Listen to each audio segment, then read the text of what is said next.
Hello everyone, welcome to our top 25 albums list for 2020. So let's get right into it. Let's go! Number 25! Woo! I have Mary Lattimore with Silver Ladders. Despite how excited I am, this is a very calm and soothing album. Mary Lattimore is a harpist who came out with this very compelling minimalist instrumental album this year. It's quite relaxing, quite enjoyable. Put it on, leave it in the background, let it soothe you. My number 25 is Set My Heart on Fire Immediately by Perfume Genius. This is a super intimate and personal record that just has a gorgeous art rock sound and atmosphere to it. I think it's really beautiful. Number 24, I have Lianne Havas with her self-titled album that came out this year. She is a UK soul singer-songwriter. Her self-titled album is an all-around well-executed record. Lots of great songs here, including a Radiohead cover. She has a very unique take on it, which I think works out really well. Definitely an album worth checking out. Number 24 for me is Inner Song by Kelly Lee Owens. I think this is a very warm and engaging sounding electronic record. It has some really great vocals from Kelly and some very interesting, often kind of trippy or cerebral sounding beats. At number 23, I have Arca with Kick 1. Brazilian experimental electronic artist Arca came out with a very novel take on the hyperpop-ish genre, releasing an album full of bangers, some fantastic features, just a lot of great tracks. Some of Arca's best work to date, and really excited to see what Arca has in store for the future. Number 23 for me is Sawayama by Rina Sawayama. It's a super charismatic and fun pop record. It kind of embraces the 90s sounds of pop often, and it's just super luscious and catchy sounding. Great pop record. At number 22, I have Idols with Ultramono. UK post-punk band Idols released very politically charged record this year. A lot of great writing and instrumentation. It's a bit more fast-paced than some of their previous work. Great work from the band.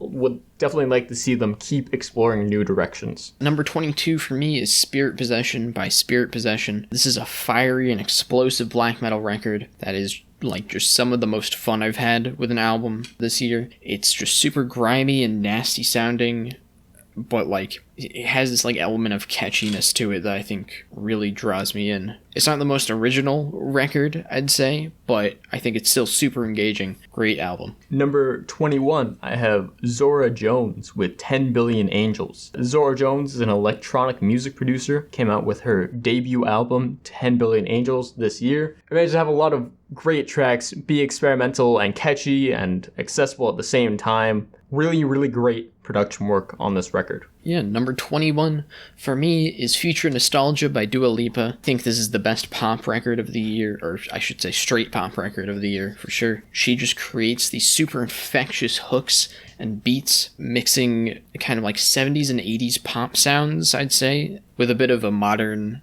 twist on them to make this super incredible, catchy pop album. At number 20, I have Horse Lords with The Common Task. Experimental avant-garde rock band Horse Lords came out with a fantastic album this year, full of a lot of really great tracks.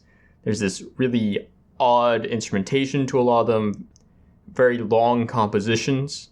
If you like the band Battles, I would definitely recommend checking out Horse Lords, especially this album. Number 20 for me, I have Miss Colombia by Lido Pimienta. This is her second record, and I think she just creates such a rich and amazing Latin-influenced art pop sound on this album. Her vocals are just wonderfully detailed and rich and expressive, and I love how the often minimal kind of synthetic beats on the record match her singing so wonderfully. Coming in at number 19, I have Clipping with Visions of Bodies Being Burned. This is a sister album to their 2019 project, There Existed an Addiction to Blood. Clipping have again and again proven themselves to be consistently fantastic at creating their brand of experimental and industrial hip-hop, and on these past two records combining horror elements in there, specifically movie-derived horror elements. This album is great. Lots of great tracks from front to back.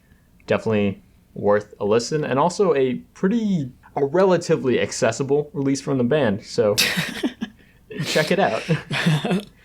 Number 19 for me is Alphaville by Imperial Triumphant. This is a super grimy, dark, and oppressive sounding black metal record that just, it feels like it takes black metal almost in a new direction. You can definitely see how the sounds of like the New York music scene kind of influenced this album. It feels so oppressive while you're listening to it in a very similar way that no wave artists like Swan's early work and stuff like that sounds. I think it's a really fantastic atmospheric black metal record that I would definitely recommend checking out. Coming in at number 18, I have Neptunian Maximalism with Aeons. Neptunian Maximalism is a very underground band who are blending elements of jazz and metal mostly to create a lot of really creative sounds, a lot of really creative ideas that they put onto this over 2-hour record, Aeons, that released this year. This is a pretty daunting record, but there's so much great instrumentation here, absolutely frantic at points. If you're looking for something similar to a band like Zoo, definitely consider checking this album out. I feel like there's a lot to love here. Number 18 for me, I have Shore by Fleet Foxes. This is another absolutely beautiful folk record from them. The sound that is presented on this album is just so rich and detailed. It really sets them apart from pretty much every other folk act out there. I especially love Robin's vocals on this record. They feel so earnest and they work beautifully with the instrumentation. Number 17, I have Six Impala with WFLYTD, or We Fucking Love You to Death. Six Impala is an electronic music collective consisting of now 5 musicians. There was previously 6. Those musicians being Nutra, Cat, Underscores, Script, Helvetican, and previously Omnipony. This combination is one that is definitely more than the sum of its parts. I was captivated by 2019's Rubber and again by 2020's WFLYTD. This album sees the group moving away from their experimental dance and IDM and more towards glitchcore, which is a change that they adapt to very quickly. It's very well executed. There's a lot of really fun tracks here, with quite a bit of subtext to the lyrical themes as well. And yeah, I would love to see what's in store next for this group. Number 17 for me, I have Re-Animator by Everything Everything. This record is like maybe a bit too Radiohead influenced, but I am a Radiohead fan, so I'm kind of a sucker for it. I just think that Everything Everything really delivered a consistently catchy and fun album with still like a unique feel to them, despite some tracks being a bit too Radiohead-esque. I also love the political commentary that is present on the album, especially like on a song like Big Climb, which discusses like the boom and bust cycle in a way that I feel like I don't think I've ever heard a song talk about that. So I think good album. If you like Radiohead, maybe you'll like this. Coming at number 16, I have Against All Logic, 2017 to 2019. Electronic music producer Nicholas Jar released a collection of tracks this year, again under his Against All Logic alias, which last saw a release in 2018. These tracks are a bit more experimental and inaccessible than his previous release, but there still manages to be a lot of great ideas here, a lot of really catchy songs, great instrumentation, and just all around very, very solid record. Number 16, I have Source by Nubia Garcia. This is a super rich and beautiful sounding jazz record that has some really amazing saxophone work on it. It has a very like warm and inviting sound, and I think that makes it not only a great jazz record, but also a very good jazz record to listen to if you're kind of just getting into specifically modern jazz. I think it's a really well put together record. Number 15, I have Aesop Rock with Spirit World Field Guide. Underground rapper and producer Aesop Rock delivers a long-winded album which forays into his mental psyche, his personal experience, trips he's had, all sorts of things. It's got a lot of really good production. Aesop Rock is a very, very strong lyricist and rapper. Definitely check this album out. Also check out podcast where we talked about this album in greater depth. Number 15 for me is 2017-2019 by Against All Logic. Although I don't enjoy it quite as much as their previous record, I think this record distinguishes itself from the previous one in a way that's very captivating. I love the harsh electronic sound that this record presents, and it's a very nice change of pace. I love songs like Alarm and Deefers. They just have such an interesting, harsh soundscape. At number 14, I have HMLTD with West of Eden. Glam-inspired post-punk band HMLTD released an album very early on in the year. Contained a lot of past singles from over the years, as well as some new material. The album, on the whole, dissects this idea of Western culture. What is Western culture? What does it mean? And discusses and sort of nails down different aspects of it. Over some production that is, at best, absolutely incredible. There are songs like Satan, Llewellyn and I, which beautifully produced.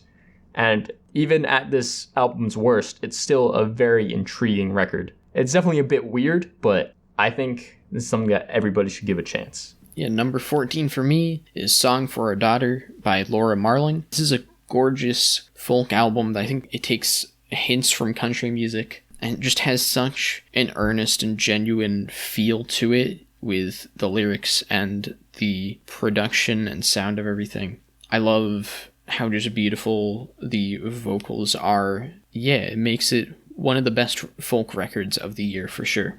At number 13, I have Sufjan Stevens with The Ascension. Sufjan Stevens is a beloved indie artist. He has 20 years at this point of records under his belt. He usually stays within the folk realm, but he occasionally ventures out onto different projects, different experiments here and there.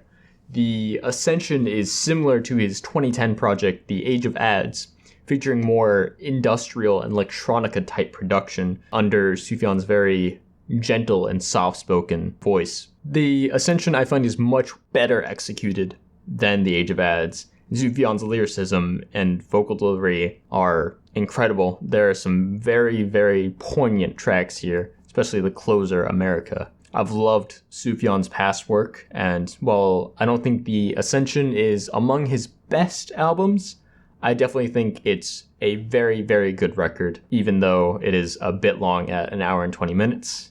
I think you should check it out. Number 13 for me is Innocent Country 2 by Quelle Chris and Chris Keys. This is a really fantastic jazzy rap record. I love Chris's piano throughout the record. It gives it such a rich feeling to the instrumentation. Chris's nasally vocals are often very unique and interesting to listen to. I love the lyricism throughout. He's deep and reflective on all sorts of things. At number 12, I have Buscabulla with Regresa. This alternative Latin pop record from Buscabulla is really enjoyable. It's a bit short, just over half an hour long, but there's a lot of great tracks here. The vocals and production combine to create some really, really lovely songs that have very specific vibes and feelings to them. They shine with personality and originality.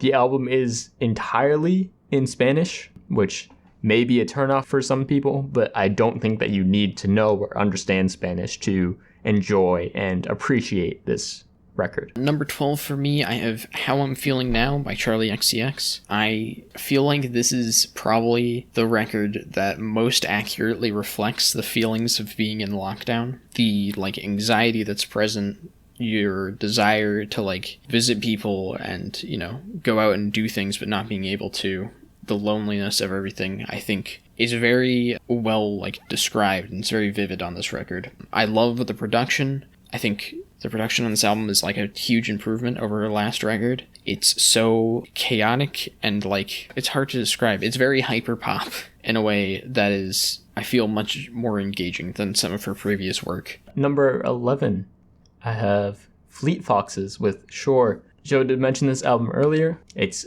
a very good project in my opinion. The fourth Fleet Foxes album, and definitely not their best work, but still a very, very solid output. It's probably the most accessible Fleet Foxes album to date, with more well-defined hooks and more standard instrumentation than some of their previous records. It's still a very beautiful folk record, lots of great songs and great lyricism, very captivating record all around. Number 11 for me is Visions of Bodies Being Burned by Clipping. I personally think this might be their best record. This is a sequel to the previous album, There Existed an Addiction to Blood, and whereas the previous record was kind of very atmospheric at points, this new one is kind of just bangers from front to back. It's super aggressive. It has some of their most interesting production. There's so many different ideas and concepts that are experimented with on this album. I love how wild and terrifying a lot of the lyrics are. It's super visceral sounding. I think that works incredibly well with Clipping's very aggressive, noisy, chaotic style. David feels like he's at his most confident with these cold, almost deadpan raps that are just chilling to listen to. He's super charismatic, and I think this record is great. Going into the top 10 now. Just cracking the top 10 is Quelle, Chris, and Chris Keys with Innocent Country 2. Again, Joe mentioned this album previously, but Quelle Chris is perhaps the most consistent rapper of recent years, releasing album after album, year after year, which all managed to be excellent. This year's Innocent Country 2 is no exception.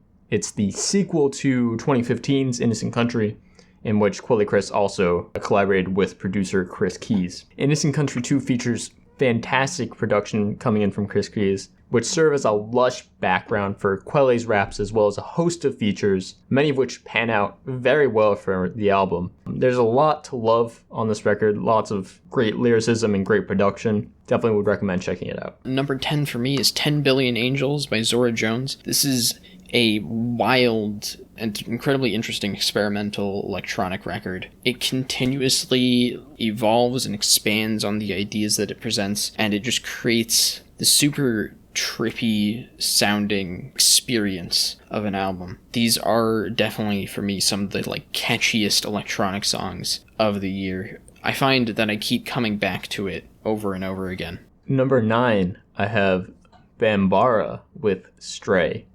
BAMBARA is a band that's been around for a while, releasing albums, but not really finding a groove, in my opinion, until 2018's Shadow on Everything. Shadow on Everything was darker and more industrial, and the band improves upon that sound with 2020's Stray. The lead singer's almost country-like vocals spin tales set against a dark world of death personified in strip clubs. It has some of the best instrumentation the band has created to date. Additionally, they bring in these backing choir vocals at very specific points in the album that add a layer which was severely lacking previously. Definitely a very great record, and I think it deserves more attention. Can't recommend it enough. Number 9 for me is also Stray by BAMBARA. Hey! Yeah, I would consider this the sound of this record is neo-western is the best way I can describe it. It is super dark and atmospheric, but it has this western sound to it that I think really gives this album a very vivid sound. I love the storytelling on the record. It's super rich and engaging. You can just see the things the lead singer is talking about in your head. And I love the way the record kind of shifts in and out of this more visceral, post-punky sound on songs like Serafina, and transitions into these more calm, atmospheric ballads on songs like Stay Cruel. It's super impressive how they're able to kind of combine all these sounds in a way that feels very complete and whole. I also love the lead singer's vocals. They're so rich sounding. There's so much character to them. Yeah, I think it creates a really fantastic record. At number 8, I have Food House, aka Gupi and Fraxiom, with their self-titled Food House record. I had a very tough time deciding whether to put Gupi's None or the Food House record, which is a collaboration between producer Gupi and producer and singer Fraxiom, on this list.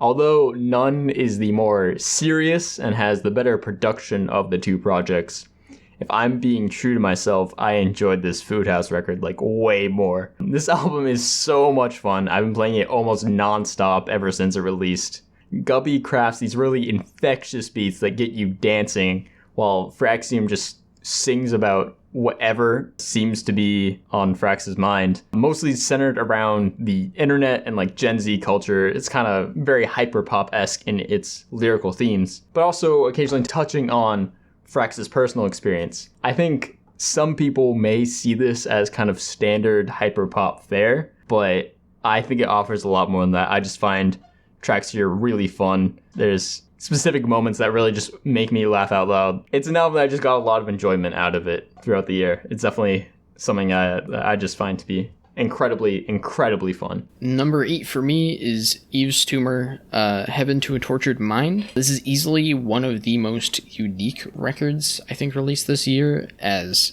this album is a combination of like soul and psychedelic rock and pop, all in like one really cohesive shell. It's just very impressive. I find most of these songs to be super danceable and groovy in a way that a lot of other kind of psychedelic sounding records really aren't. And I think that's just really fantastic. The guitars have this like washed out sound to them that I think works super well with this kind of soulful instrumentation, as well as the very like emo sounding vocals. Coming in at number 7, I have Blue and Exile with Miles from an interlude called Life. Miles is a very comprehensive album that really needs to be experienced. Blue is a rapper that's been in the West Coast Underground for a while, originally breaking through with his first collaboration with producer Exile. He has a lot of projects under his belt, many of which are worth checking out. This is his first time collaborating with Exile in a couple years. These two craft maybe the best record they've ever created. Miles is an hour-and-a-half long epic, which, in short, is a retrospective of not only Blue's life, his personal experience, but also Black history as a whole, especially Black artists which have shaped music. All music. The title seems to be in reference to how many miles we, or more specifically, they have come, I should say. The album examines many different things over the course of its runtime, for which Blue is very skillfully rapping over some beautifully produced beats, complemented by various features throughout the track. They selected features to be in just the right places at just the right times. This may be a bit daunting of a record, but this is not a hip-hop record that you want to miss out on. Number 7 for me is Songs by Adrianne Lenker. This is probably the best folk record of the year. She creates this incredibly personal and just a beautiful folk album. I love these stripped back and layered guitars. They're incredibly gorgeous. I swear you can hear like every little imperfection in the guitars, and it just adds so much character and personality to the record that I love. The lyricism throughout is very vivid and beautiful, and I love Adrianne's very interesting, like very delicate sounding vocals. They're really fantastic. Throughout this album, there's this overwhelming feeling of melancholy and almost just like sadness sort of permeates a lot of it. The instrumentation and her vocals and the way everything comes together is just gorgeous. Number 6, I have False Noise with Floral Strobe. Floral Strobe is False Noise's debut record, which has a lot to offer. The textured, dense production creates a listening experience unlike many others. It's full of original and unique ideas which are fully formed and fully explored. It's a very satisfying record to listen to over its hour runtime. It feels very complete, culminating in the closer track, Majesty, which sort of brings it all together and just is pushing different noises, different samples, different sounds at you in a very beautiful fashion. This is a very not well-known album. It would have probably a lot of crossover appeal if you're into video game music or noisy music or some more experimental electronic music. Try giving this album a listen. I got a lot out of it, and maybe you will too. Number 6 for me is Van by Clowncore. This is probably one of the weirdest albums to come out this year. Clowncore are a very odd, experimental electronic group, I guess. Noise somewhere in their genre, I guess. You can see, I mean, in their music videos, they're a couple of people wearing clown masks in like jumpsuits and just like riding around in a van playing these songs. It's super weird and like really intriguing, I guess. I love how they just embrace the sound completely. Like, this entire record just feels like a couple of friends having a ton of fun, just making up random cool music, and it's definitely reflected in how, like, wild and unrestrained a lot of this album sounds. It's super aggressive. One of the members is a saxophone player, and their additions to these tracks are, like, really great. And there's so much variety. There's stuff that I think is very reminiscent of like Death Grips, but also there's songs that are like elevator music essentially. Yeah, I definitely recommend this to anyone. If you like Death Grips or like Clipping or some band like that, check them out for sure. Getting into the top 5 now. At number 5, I have Run the Jewels with RTJ4. Run the Jewels' 4th album is without a doubt their best yet. As with previous records, the rapping, production, features, and lyricism is all there, but somehow turned up to 11 on RTJ4. The musical quality of the album is combined with the timing of the album dropping right after George Floyd's murder, which lends a lot of power to the messages preached on the album, talking about systemic racism, police brutality, and a whole bunch of other subjects. It is perhaps one of their most lyrically dense albums as well. This record is absolutely fantastic from start to finish and executes on every front almost perfectly. It's a fantastic album. Can't recommend it enough. Number 5 for me is Lianne Havas' self-titled record. This is maybe the most gorgeous sounding record of the year. The instrumentals are so beautiful, incredibly rich and detailed. I love how lush a lot of it sounds. A lot of it is very like bass heavy, but in a way that contributes very heavily to this like neo-soul sound that she creates. Lianne's vocals are amazing. She has a ton of range on this record, and it gives these tracks a lot of really great variation. I just love how completely enveloping a lot of the sound on this record is. You can really just get absorbed into it. The only thing I want to mention is there's a Weird Fishes cover, and like, it's a decent cover, like it's pretty good, but it just makes me want to go listen to the original. So like, that's my main negative. Number 4 album of 2020 for me is R.A.P. Ferreira with Purple Moonlight Pages. Rory Allen Philip Ferreira, aka R.A.P. Ferreira, aka Milo, aka Scallops Hotel, is a rapper and producer, and released his first project under the R.A.P. Ferreira name this year, titled Purple Moonlight Pages.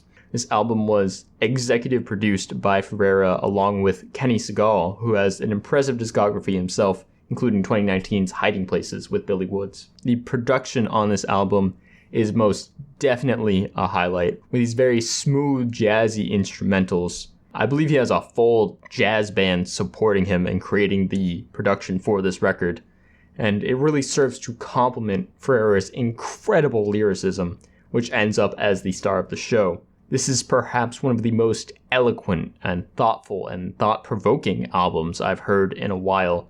As it says on the album cover, it is rhythm and poetry. Ferreira critically analyzes life experiences as well as art and its role in society. There are times where it kind of feels like a creative essay or maybe a video essay or something like that. It's not a bad thing. Ferreira is very, very interesting to listen to. Really great lyricist. If you're looking for some slower, more thoughtful jazzy rap, I can't recommend this album enough. I love this album. Number 4 for me is Kick 1 by Arca. This record just feels like a triumphant declaration of who Arca is. The record like swings from these super abrasive, intense electronic tracks with like gunshots and like obtuse sounding drums and stuff, to these super beautiful, soft, patient sounding like just like soundscapes that kind of just absorb you right into them. The amount of variety on this record is super impressive. I think it all comes together incredibly well. This is easily one of the most unique and interesting sounding electronic albums to come out this year. Into the top 3 right now, the best of the best. I have Salt with Untitled Rise. Salt is a UK alternative music collective. They combine elements of pop and soul and hip-hop and jazz, and I've had my eye on them ever since they started releasing music last year. I enjoyed their 2019 releases, but I think they really came into their own this year with 2 releases, Black Is and Rise, with the latter being my personal favorite. I do think both are fantastic records, though. Rise seems to be, in part, a response and reaction to the hate and unjustified violence against Black people, especially in the UK and also the US. It is a call for organization, a call for protest, a call for change. On top of this, the album is a celebration of Black culture, which helps to reinforce their messages. The album is beautifully produced, jumping between different genres with its production, but all comes together quite well. It's consistently thought-provoking, contains a lot of fantastic tracks, just an overall really great record that I think it will be interesting to see how they try and top this in the future.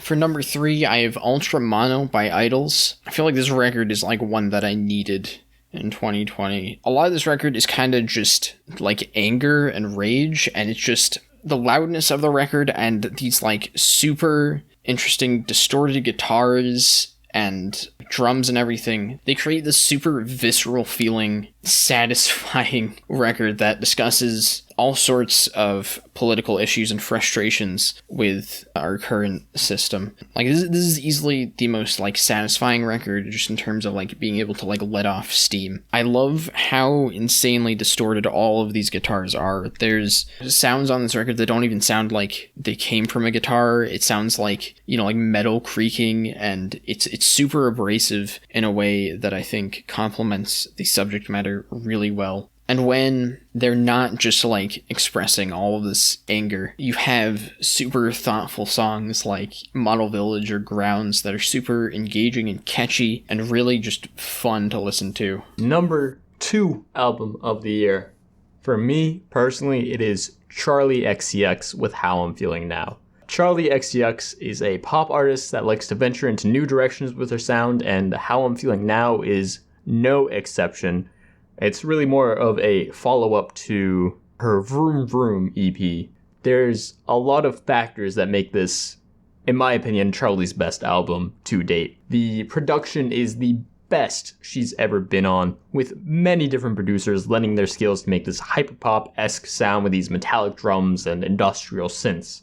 I find this to be Charli's best album lyrically as well, with the whole album really being a dive into her personal feelings about quarantine, how it affects her, how she's been trying to deal with it, along with some other topics here and there. It's a very human album about quarantine, which, if anything, in 2020, it showed us that celebrities have a hard time trying to be human, but Charli manages to execute it very well here. Not only do the lyrics carry a lot of weight and honesty, there are a lot of catchy hooks that get stuck in your head, a lot of aggressive, fast-paced tracks like the opener, Pink Diamond. The album is absolutely fantastic, front to back. I love every track on it. Been listening to it time and time again.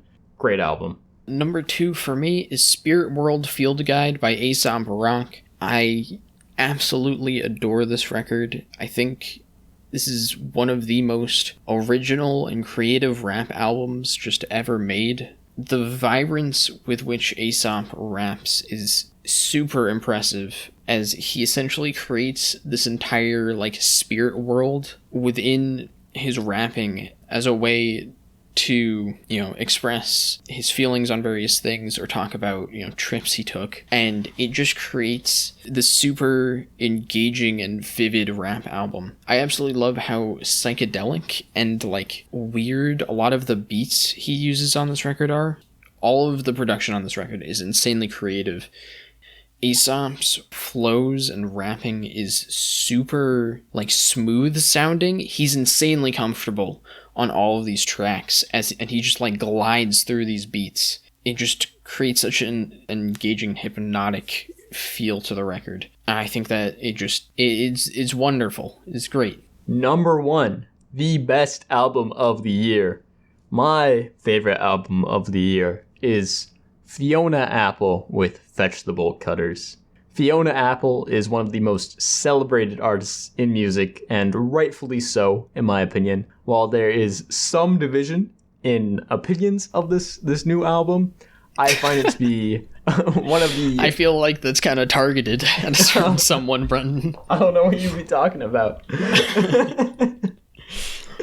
I personally find it to be Fiona Apple's best album to date and one of the best albums of all time, in my opinion. Fiona is a very strong lyricist and an even stronger singer, and she shows that strength in spades on this album. Fiona comments on many different things, usually revolving around freedom of expression, such as the title track or women and how society views them, like Under the Table. Each song here has something to say, a message that needed to be said. Fiona says it all so perfectly, and she has such a great voice, such great delivery while singing.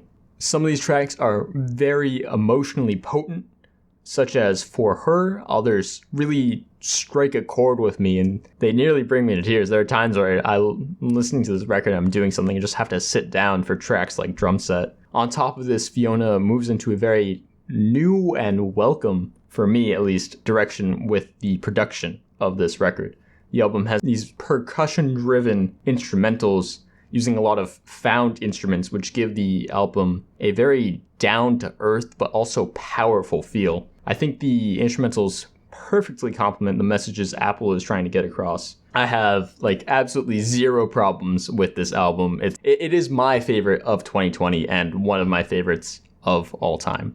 Fiona Apple, Fetch the Bolt Cutters, fantastic. Number 1, the best album of the year for me, has to be RTJ4 by Run the Jewels. In my opinion, no record kind of sums up the climate of 2020 quite like this record does. In a time of very pressing political turmoil, this record dropped at quite literally the perfect time, only several days after George Floyd's murder. And this record covers so many different topics, from systemic racism to the problems with our capitalist society. It dives into them and talks about and discusses these issues in a way that I think was so on point for this year. LP and Killer Mike have some of their best verses ever. I think they're working at 110% on this record. They're doing incredibly well on songs like Walking in the Snow, which has one of my favorite verses ever from Killer Mike, and LP's verse is also incredible on that track. And throughout this record, you also have this amazing production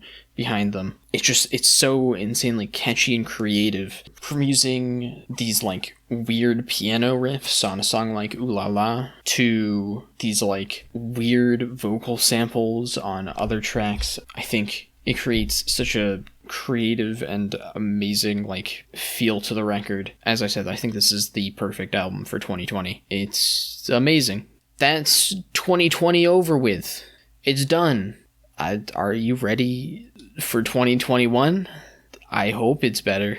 Thanks for watching our top 25 albums of 2020 video. If you enjoyed this video, please consider giving it a like and subscribing to our channel. We have plenty of other content for you to explore. Leave a comment down below about what your favorite albums of the past year were. Also be sure to check out our other videos from this list week. We have top 25 songs, you got some honorable mentions, you got the top EPs, some cool stuff. And yeah, I hope you have a good day.